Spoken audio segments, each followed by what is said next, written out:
Alright, today we are going to look at changing the oil in this Mark II Fiat Punto. This car in particular hasn't had an oil change in a few years, and it's looking a bit sad. If you withdraw the oil dipstick, which is directly next to the oil filler cap, and just inspect the oil which is on the end of it, the blacker and darker and nastier it is, the worse it is.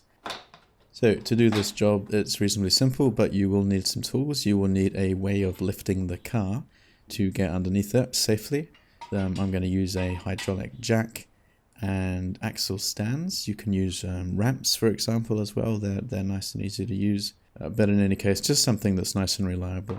You will need an oil tray in which to catch the old oil as it drains out of the car, an oil filter wrench with which to remove the old oil filter, and a funnel with which to add the new oil, obviously. And to remove the drain plug to get the old oil out, you will need a 12mm hex key or Allen key, or potentially a hex bit on a socket wrench. That would work too. And this wheel nut wrench here I'm going to use as a cheat bar on the hex key. I'll show you that later. Finally, as you might expect, you will need new oil and a new filter. Now, the oil that's required for the Punto is 10W40 semi-synthetic. Doesn't matter the brand. This is Shell. That's irrelevant. Ignore that. Just get whatever suits you. And this is the filter. It's a spin-on style, so you just unscrew the old one and add this. Just quote the car and year when you buy it. That's the easiest way of getting the correct type. Here, just quickly show you how I jack the Punto up. Obviously we're jacking the front up, we're going to do both sides. I use this bolt here on this subframe. In general, a large bolt like this is obviously intended to take a large amount of force, so it's going to be strong enough to lift the car. So we put the jack head on that, and we lift it up sufficiently high that we can get our axle stand under the car, and I put the axle stands on the jack points that are marked. Those are for use with the jack which comes with the car, which should be stored in your spare wheel well. You shouldn't use that jack to lift the car to work on it, but we know that the jack points on the sill are strong enough to take the car's weight, so they're good for putting axle stands on. And I just like to use some bits of carpet or something in between the metal of the stand and the jack and the car, just so as to avoid damage to the coatings that are on the steelwork of the car.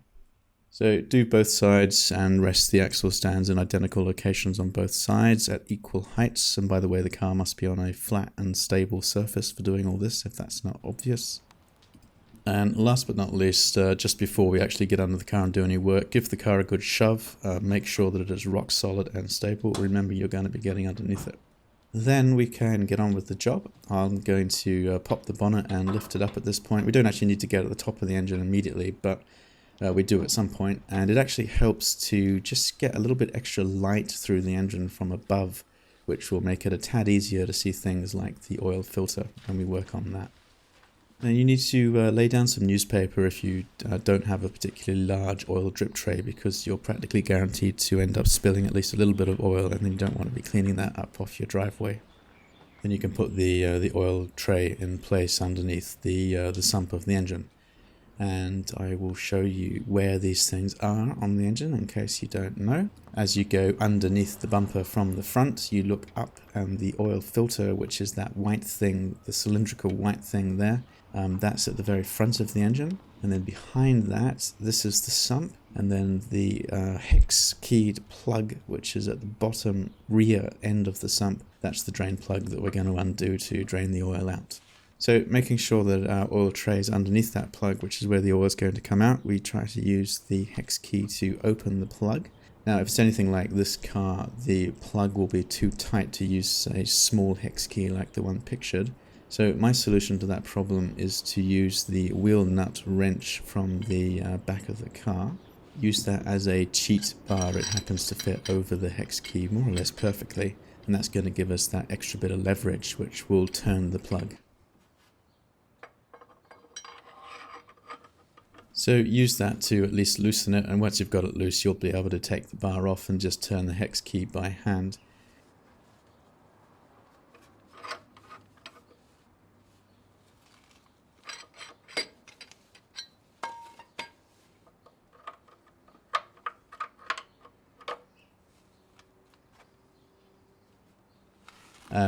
try to catch the sump plug as it comes loose, but if it falls off the hex key as it comes out, it may fall into the oil tray, which means you're going to have to fish through it later to get it out, but that's not the end of the world. So then obviously we just let the oil drain until it's done draining. You're going to get about 3 litres of old oil out. By the way, it helps if the engine oil is warm at this point. It helps if you've run the car for a little bit beforehand. It doesn't want to be hot because that would be a bit dangerous, but the warmer it is, the more viscous it is, and therefore the easier it will drain and the more you'll get out. Okay, the next job is to remove the old filter. Now you probably won't be able to remove that by hand, although you can try, it may be possible. To avoid it being slippery, you can put a rag or something, a t-shirt on it to give yourself a bit more friction. But ideally you'll have a oil filter wrench like the one shown. Unfortunately, it's only easy to fit this sort of thin steel band style wrench around where Fiat have mounted the filter on this car. And my filter was so stuck on that right now I have actually broken this filter. I've snapped the steel, I put so much force on it. And I was forced to go and buy a bigger, more solid pair of oil filter pliers, which are harder to use because they're bulkier and more difficult to get into position, but in this case it was the only thing that I could get that would move this filter. It was so stuck on. And you can see the amount of force I've had to use just to get a grip on the thing. The filter itself is being badly damaged in the process. Of course that's not a problem because we're going to take it off and throw it away. Now in any case, once you've got it loose, you just unscrew it by hand. You need the oil drip tray to be underneath this because you will get oil coming out of the filter as you unscrew it. And once you've got it off, just put it to one side. So you can see here how much damage I did to this thing getting it off. If you do have trouble removing the filter in the same way that I did, one of the reasons that they sometimes give problems, particularly if they've been on there for a long time, is that the rubber on the seal gets vulcanized and essentially glues itself to the engine. And when you remove it, you can end up with old bits of rubber sticking to the engine. So you need to check that either the seal is intact on the old filter or look directly on the engine and inspect it for old bits of seal. And if there is anything, you're going to have to clean it off before you put the new one on, or else it's going to leak. Okay, so now it's time to put the new filter on. We take the new filter, and what you need to do is put a bit of the new oil, or alternatively just some grease, on the seal of the new filter. Just put your finger in the oil and run it around, just a light film. This is going to ensure that it will not get stuck in the future so that it's easier to take off next time. And then to install it, you simply screw it on by hand. Do not use your filter wrench to tighten it. You basically want to make contact with the seal, and then you do about half a turn or 3/4 of a turn more in order to tighten it just by hand.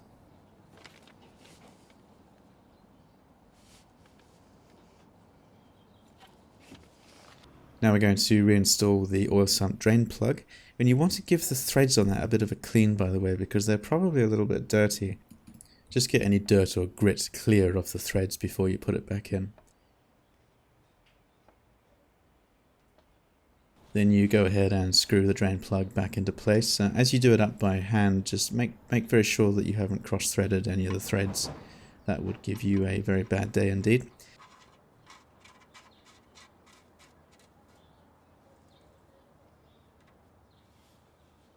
And then to tighten it, just use something like the hex key. You don't need to use the cheap bar. You don't want to over tighten it again.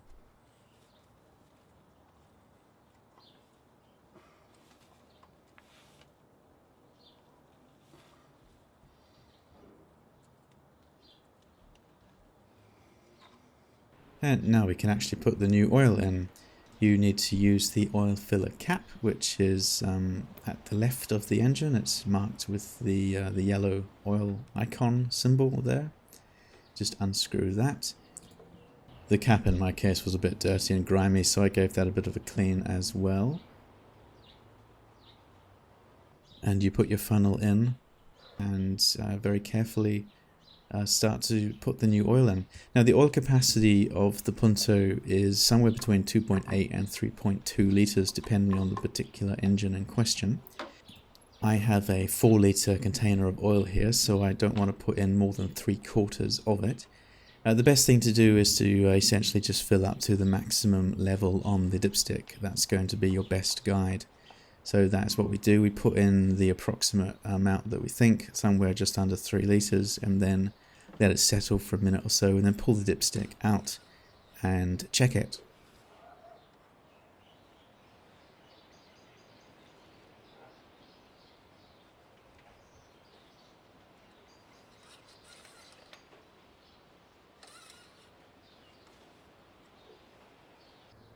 And as you can see here, the oil is just catching the light. It's just under the maximum level, so this is pretty much ideal. Once you're happy with the level, you can remove the funnel. Careful not to drip oil over your engine, and put the filler cap back on. Do it up firmly, don't over tighten it, but certainly firmly. And at this point, it would be a good idea to just quickly get back under the car and just check both the drain plug and the filter for any leaks. Just get a clean rag or just your finger, just run it around the bottom sides of those areas where oil would be leaking from, and just check that it's nice and dry. The final part of this job is the unglamorous bit of getting rid of all the old oil and the old filter. Just wrap it all up, put the old oil in some bottles or whatever you've got lying around, and then you need to take it to a proper place. Usually auto stores have a bin outside them which you can just take and dump stuff in. Wrap everything in as many plastic bags as you have available, so as to guarantee you don't go getting oil on your clothes or in the car that you use to transport it. And yeah, you don't want to go just chucking the stuff in the bin. Bad news. Okay, finally we can close the bonnet, and then we can lower the car. Lowering off the axle stands is just a reverse of putting them up there. You lift the car using the jack off the stands and then carefully lower it down. And then you're finished. The only thing I will suggest in closing is that you, once you've taken the car for a drive and you have got it up to full temperature, and when you come back you can check the level of the oil once more, and also have a quick look under the car just to check that there are no oil leaks. Okay, so I hope that's helpful for people.